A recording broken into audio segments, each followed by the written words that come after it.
Inkuru nziza ya Yesu Kristo nk'uko twayandikiwe na Luka Mweranda. Inahazwa Mukama. Wundi munsi w'isabato Yesu arinjira mu isinagoga arigisha. Hagasangwa naho hariho umuntu yamugaye ukuboko. Abanditsi n'abafarizayo baramurereka baraba ko amukiza ku munsi w'isabato ngo bamurege. Ariko we yarazi ivyumviro vyabo, araheza abariranya muntu yaramugaye ukuboko ati, va hasi uze uhagarare ino hagati. Arava hasi arahagarara. Yesu ababwira ati, ndababajije ko birekuwe gukora iciza canke ikibi ku munsi w'isabato, gukiza umuntu canke kumwica. Abitegereje bose aramubarira ati, ramvura ukuboko. Unarakuramvura ukuboko kwiwe nako guca kurakira. Nabo buzuye ishavu baja inama y'ingene bogenza Yesu. Dushimagize iyi nkuru nziza ya Kristo.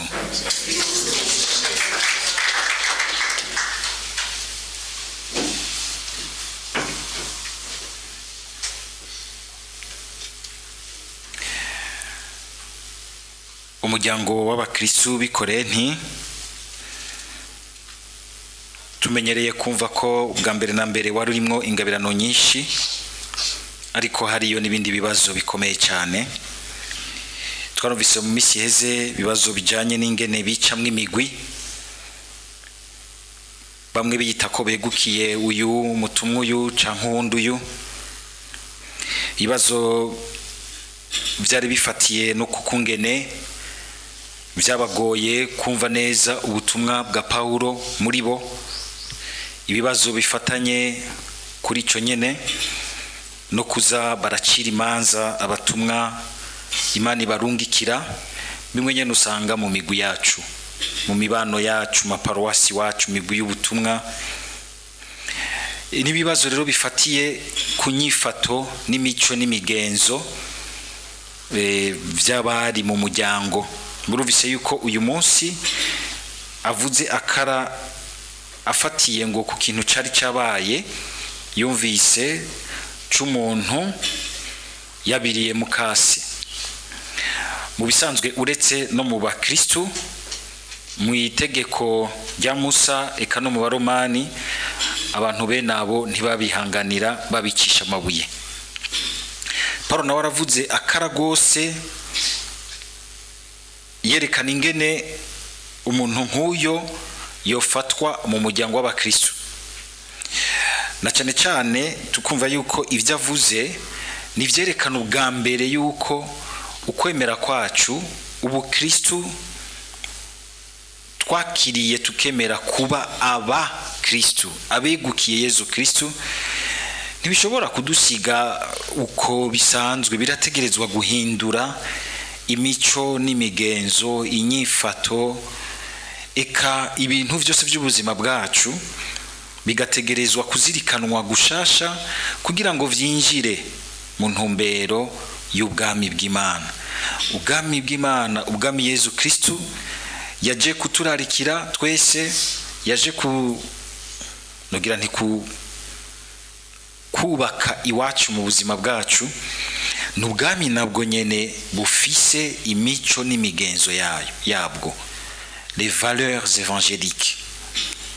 Ntawogira ngo aremera Yesu Kristo ugasanga mugabo ashira imbere agendera mu mico, inyifato, imigenzo bihushanye n'inkuru nziza. Kandi urasanga kenshi abakristo hariho bamwe umenga sinzi ko ari no kubera ugwinshi rw'abemera, gashobora gusanga hariho benshi umenga nibisanzwe, bakabona umenga niterambere, nukuguruka, nukwishira no kwizana.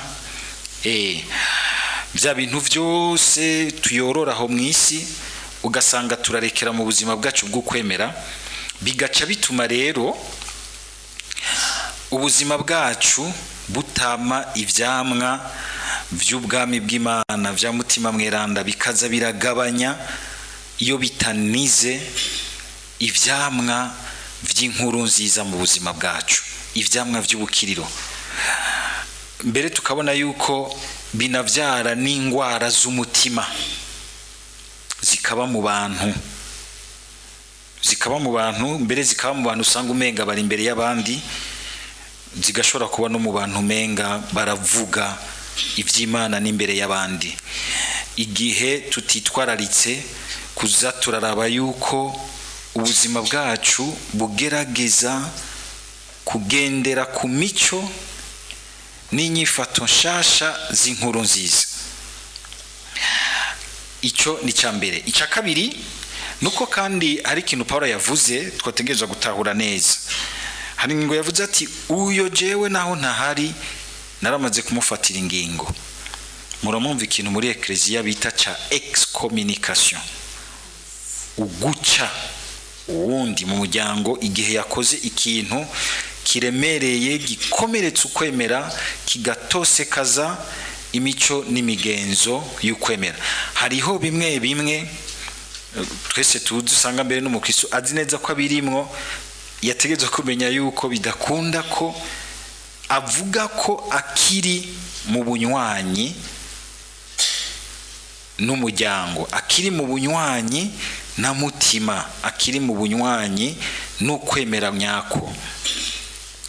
Igihe abirimwo nk'akarorero, bizwi neza yuko Ecclesia ivyigishika bitomora neza yuko bidakunda ko abirimwo ashobora kuza gusangira ku meza ya Kristo. Kuko kuza gusangira ku meza ya Kristo nuko ubusangiye intumbero nawe, nuko ubusangiye umutima nawe, nuko ubusangiye nawe imico n'imigenzo y'ubwami bw'Imana.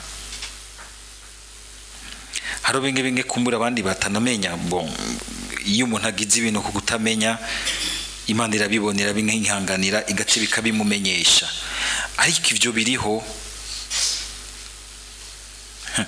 nagira mvuge kimwe ntiyabuza abo coca gikorako. Hari abantu b'abakenyezi n'abagore mutekeye ibintu bimwe bya contraception, kandi bikomeye bituma uko ukwezi gutashe, nimba ubana n'umugabo wawe hari umuntu wica. Iyo bariko barayibashiramwo kubera birimwo n'amafaranga ntibabibabwira, ukaza kwakira uwaremye ubwo buzima kandi uguma wica icaremye. Ikibazo gikomeye, ni ikibazo gikomeye. Ivyo ntibishobora gukunda ko mutima agukoreramwo agatanga ivyamwa vy'ubukiriro igihe nawe aho Imana ishaka kurema no gukiza uguma wica. Kumbura ubigira utabizi, mugabo genda ubaze neza. Ni washaka ntubarize kure, hariho baharete babikoze kwibiganiro ngaha bona kubwira. Uwasigaye hariho n'imigwi y'abakristu baherekeza abandi nko muri iyo ntumbero yo kugira ngo abantu tumenye kumenya gusonera ubuzima uko Imana yabushatse, uko Imana ibwandika mu nkuru nziza yayo izani wacu. Twari gutanga n'ubundi burorero bwinshi, ego niko ahonye ntibaca batomora bati nuko, mugabo ari gihe ubona yuko umuntu wenyene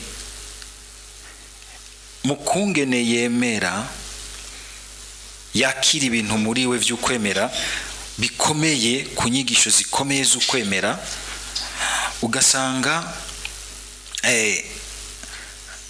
yaramaze kwica ntakivyemera uko nyene, mugabo ukabona umenga aguma yifata nk'usangiye n'abandi, mugabo ku mutima adasangiye n'abandi.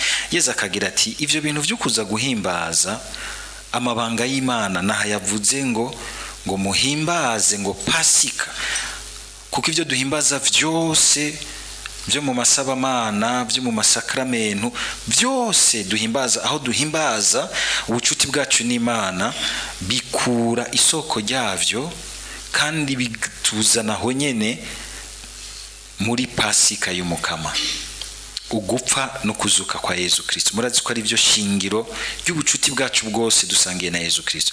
Ntawe ushobora kubihimbaza neza, ntawe ushobora kubisangira neza na Yesu bugingo ashobora kuba ari nko mu bintu biremereye bigoye bimutuma wenyene yica. Ariko rero igiteye amakenga uyu munsi nuko ushobora gusanga mbere hari imico n'imigenzo y'igipagani gishasha, le neopaganisme, iri kwirinjirana n'abemera no muri ekleziya, ugasanga turiko turinjiranwa n'ibintu by'imico n'imigenzo y'igipagani biza biraza umenga biriko birasinziriza buke buke, no ivuga mu gifaransa biriko biranestesia.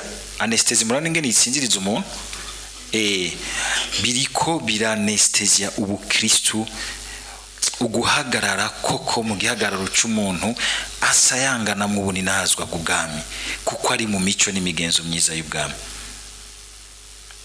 Ukabona mbere bimwe bimwe yuko ekleziya uyu munsi inigana gose n'isi igomba kubiyemeza no kubiyihagatizamo. Ugashobora no gusanga bamwe no muri ekleziya twaramaze gutanga imihoho ku bintu bene ivyo, kuko dukeneye amafaranga y'amaproje, dukeneye amafaranga y'ibinabiriya. Mbere twitegura, tugire Kristo, twitegura intambara ikomeye. Kumbure jewe izozi kazi naramaze gupfa, ariko ari intambara iturindiriye. Iyi ntambara mwise Paulo ariko aragwana mu banyekoreni ni intambara ikaze, kuko hariho bamwe bamaze kurya muri ekleziya uburozi bw'ayo mafaranga afatanye n'ivyo, kandi yamaze kubahaza basigaye bafise imburujwa z'ayo mafaranga, batashobora kumva ko borekura aho hantu. Ugasanga nibo bashobora no gusanga bateramiye ivyo bintu mu muryango w'ekleziya. Umwe wese yisuzume. Ejo bundi naraganiye no mu Kristo azambaza ikibazo kiryoshe cyane, ambwira ati ahantu nkorera dutegerezwa kwitwararika aba bantu bose bafite ingorane z'uko bumva bakwegana hagati y'abasangiye ibitsina.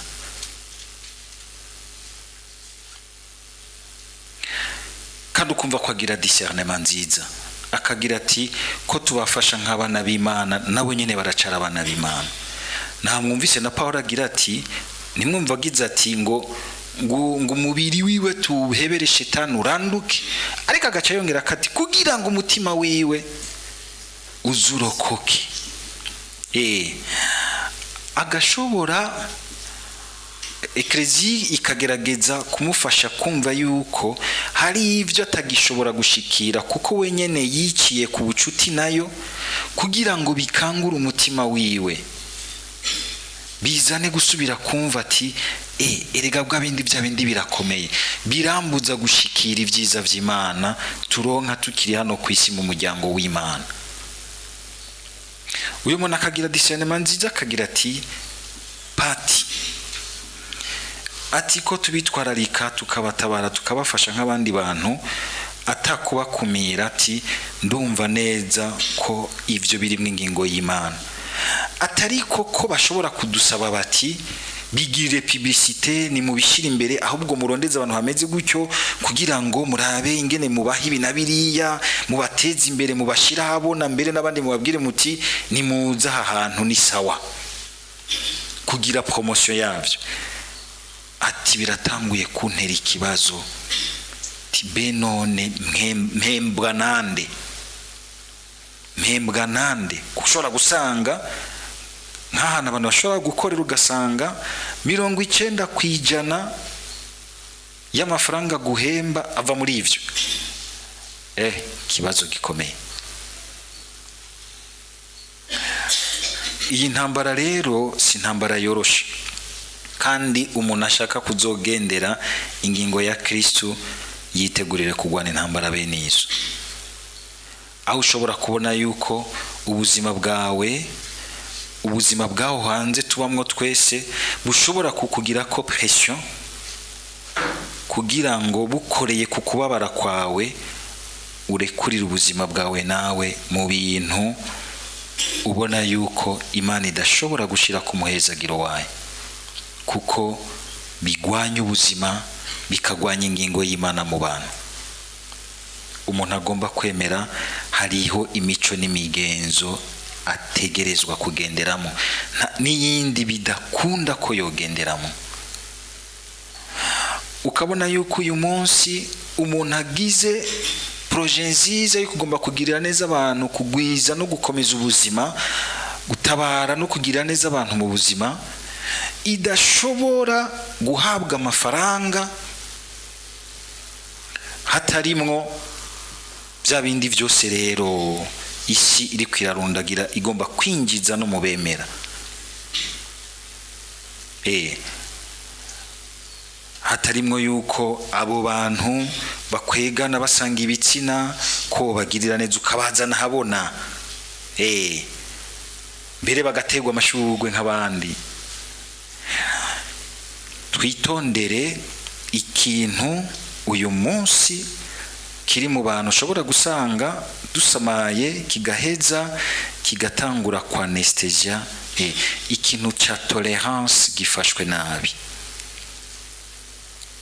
Ndashobora gutolera uwo, ndashobora kwihanganira uwundi, ariko ntibivuga yuko mu bimugoye bitanywanye n'ukwemera ko nca ntegerezwa kubibamwo nanje, nkategerezwa guca mbere ndabitumiramwo abandi. Ahubwo ngerageza kumufasha kugira ngo aho hantu ashobore kuhava amenye ko Imana imufise ko uwundi mugambi mwiza. Iyi nyifato y'umuryango rero si yo gucira urubanza ngo umuntu tumutaye mu muriro udahera, oya, ni yo gufasha umuntu akiri ku rugendo rwiwe, kuko Ecclesia bugira afise igikorwa cy'ukurera abana b'Imana, kuturera, kudushiramwo mbere ingabirano y'ukwirera. Ndabona Bashon Start hari ikintu nk'icyo bashira muri spiritualite yabo y'ukwirera mu mukama, kumenya kugira gwawe indero y'Ecclesia, indero y'umuvyeyi wacu Bikira Mariya.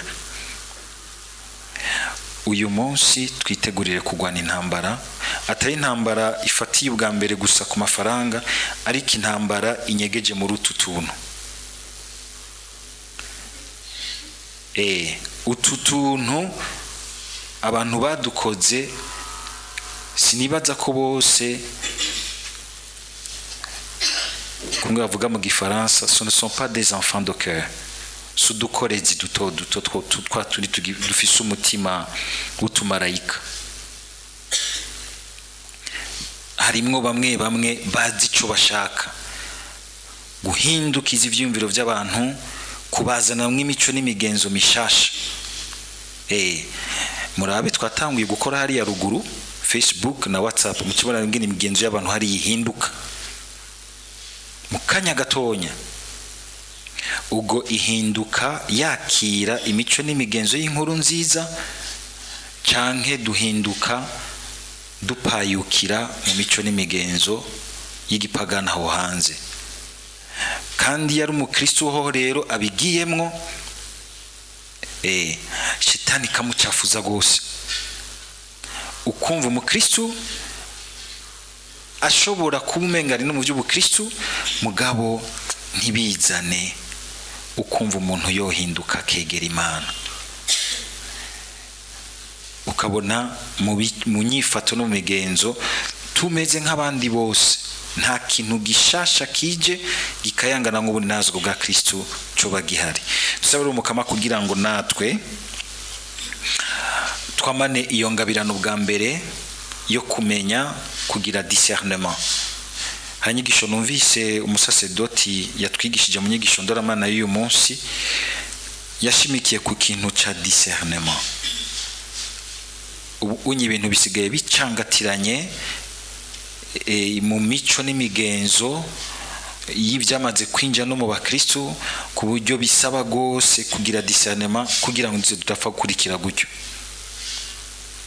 umuntu akabanza kumviriza Imana, icyo Imana imusaba kirimo ingingo yayo, akumviriza inyigisho ya Ekleziya ikamwunganira, ikamufasha ingene ategerezwa kureka mutima mweranda akamurera, akamurera. Kandi hari abarera akabaduha kubimenyetso,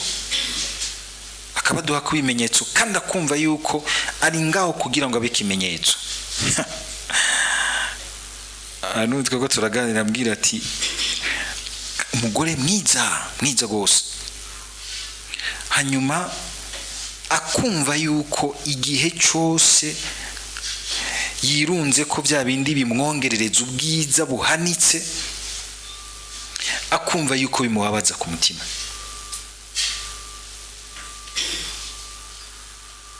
Akumva ko agiriye nabi Imana. Kubera iki? Atari uko womenga ivyo vyose ni bibi ubwabyo, mugabo hariho abantu usanga Imana ishiramwo iryo jwi kugira ngo babe ikimenyetso ku bandi. Ntimwiruke kurondera ubwiza artificiel, rondera ubwa mbere ubwiza bw'umutima, hama ivy'umubiri wanyu mumenye kubibungabunga mu mukama, mutaja muri ya ma exagération usanga abantu bageze gushikaho bihindura uko Imana yabaremye, icyo twita bimwe byo kugira muze kubona abantu usanga birabura barigize inzobe, birimo ingwara nyinshi. Dusaba umukama adufashe. Ivyo vyose nibifatanye n'ingene ukwemera kwacu dutegerezwa kukunyengetereza mu nyifato, mu migenzo yacu, kugira ngo buke buke uko umukama duhindura aheza ronka akaryo ko kudutanga ko umuco ku mico n'imigenzo mishasha itegerezwa kuturanga nk'abacuditse na Yesu Kristo, nk'abana b'umuryango w'Imana koko. Amen.